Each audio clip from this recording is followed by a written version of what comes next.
Hello, I'm Microsoft MVP Tom Morgan. I'm joined again by Lyndsay Ansell, and I talked to Lyndsay last week about why working at home is hard, and I thought it was really useful, so I thought we'd do it again. It's like my free therapy session. I thought, so.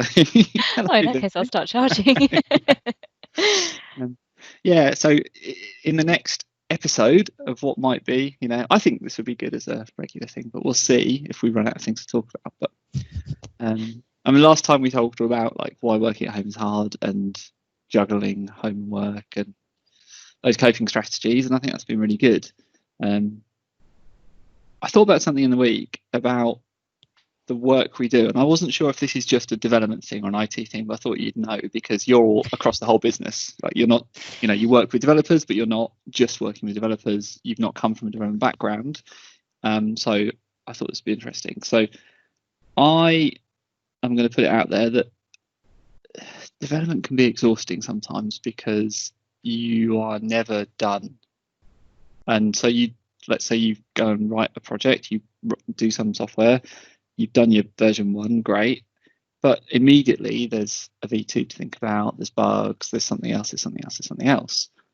It feels like you never get to celebrate the wins and there's always one more thing. And I don't know if that's just an IT thing or if it's even just a business thing. Like sometimes I wish I built houses for a living because does that make sense? Because like you build a house and you're done with the house and you walk away. See it. Friday afternoon, you're done, Yeah. I don't know. Is that just me? No, I think definitely coming from a sort of a projects background, particularly, if like there are just some things that seem to go on forever and that they will outlive you. And I think that can be really difficult. And particularly with kind of long-term projects as well, because you sort of don't see an end. And if you're a type of person who I suppose it's about being a little bit self-reflexive, isn't it? So like if you're a type of person who like having a goal-focused life is important to you, then having that just sort of trailing off into the horizon list of things to do might not work that well for you because you want to hit milestones, right? And you want to achieve goals and you want to go, right, I've done that and that's good and now on to the next thing. Whereas I guess if you're if you're a type of person who maybe practices mindfulness or has like reached some sort of Zen state, then maybe you just kind of accept that, well, okay, there's always going to be a list of stuff to do and that's the nature of doing stuff. So I'll just the only important thing is today and what I'm doing right now, so I'll just focus on that bit and the kind of future will be what it is. So yeah, I suppose there's different ways of approaching it, isn't it? And I think it depends on what type of a person you are as to how you view it. Like for me, I think if you know that you're like a goal focused person and you haven't got any milestones or anything coming up that you can see, I think you can invent them. So I think maybe that's something that helps because I mentioned this in the last podcast. It sounds like I'm bragging. I'm really not. I did Couch to 5K during lockdown, which was like a 9-week program of 3 runs a week.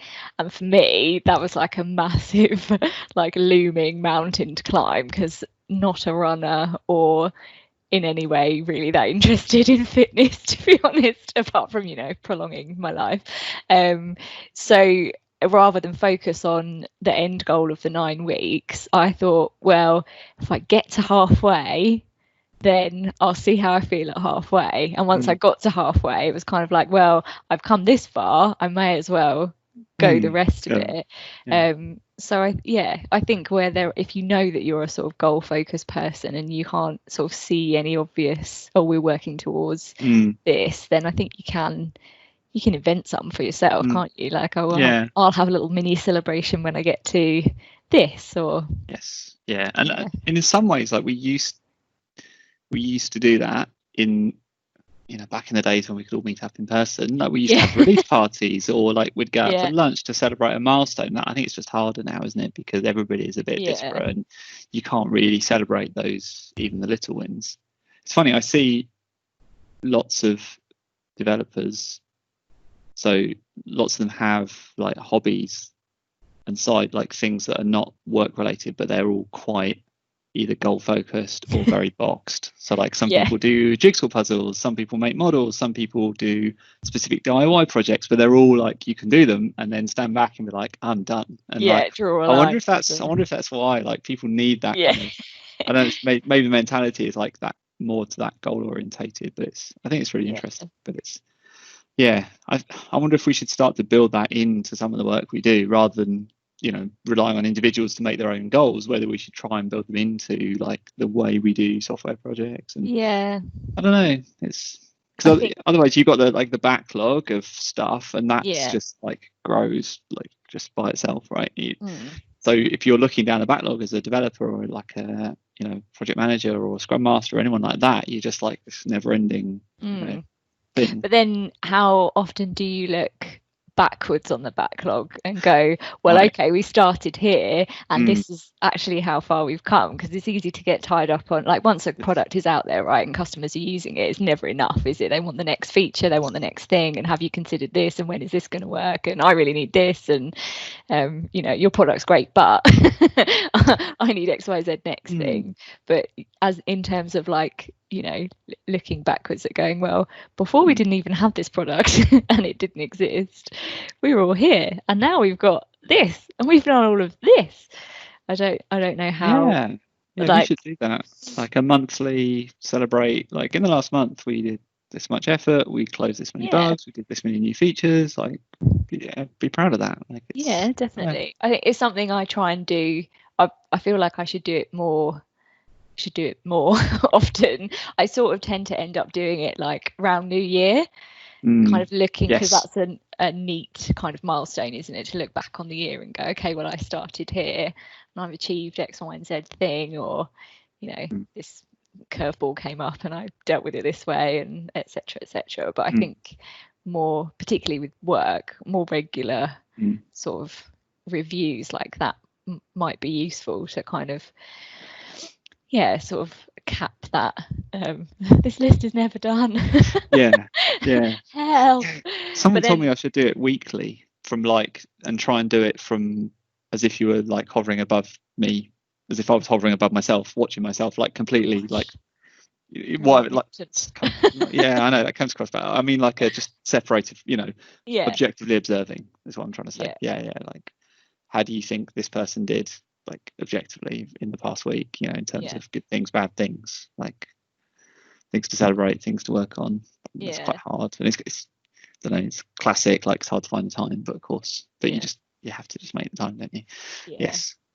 Well, if it's important for your, like I say, I think it depends what kind of a person you are. Like I'm very much like a sort of, well, like working life is pretty much just having a never-ending list of things to do. Like if I run out of things to do on my list, probably out of a job. So start to worry that exactly. So I don't mind having a list that goes on forever and ever, but I know that there's like loads of stuff you can read around about what happens in your brain from ticking things off a list. I find that quite useful, actually. Scientific GTD or something like that, like I find quite useful. Gets your endorphins going.